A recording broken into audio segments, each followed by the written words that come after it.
Why play Rek'sai Jungle? Well, she brings strong early ganks. She moves quickly around the map with tunnels, she's great at sticking onto her targets, and she's difficult to lock down and kill. However, she's a bit of an all-rounder, not doing anything amazingly, and items like Zhonya's do counter her ult well. Rek'Sai's passive, her basic attacks and abilities generate fury, and while out of combat for a certain amount of time, she starts losing fury. When Rek'Sai becomes burrowed, she starts consuming her fury to heal herself. Rek'Sai's unburrowed Q is an auto-attack reset, which grants her a large chunk of bonus attack speed. Her next basic attack deals bonus damage in a circle around her. This resets the duration, and she can have up to 3 of these empowered attacks. While burrowed, her Q is a straight line skill shot which explodes upon hitting the first enemy, dealing damage to enemies nearby and revealing them.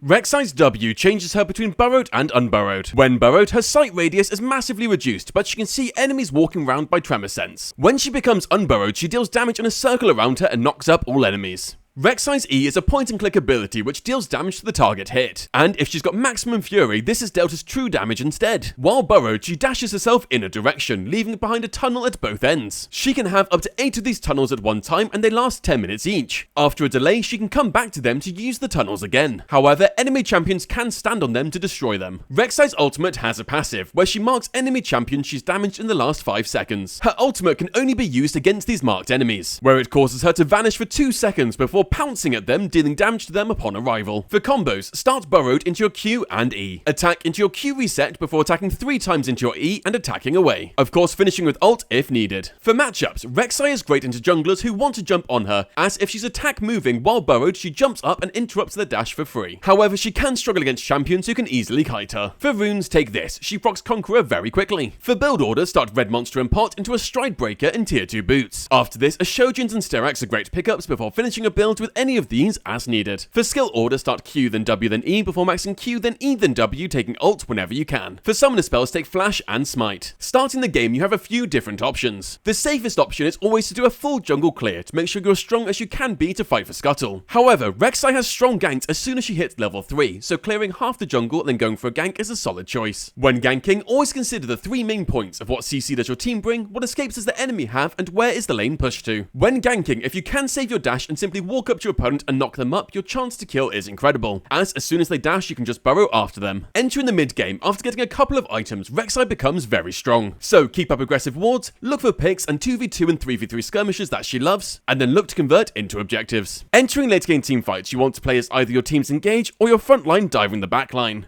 If you can ever start by Eing into an enemy carry to knock them up, it's a great way to begin. You put out great damage and your team easily follows this up. And then if you ever get too low, you can use your ultimate as a pseudo Zhonya's to keep yourself safe. And that's how to play Rek'sai Jungle. If this video helped you, leave a like and comment below who you want to see next.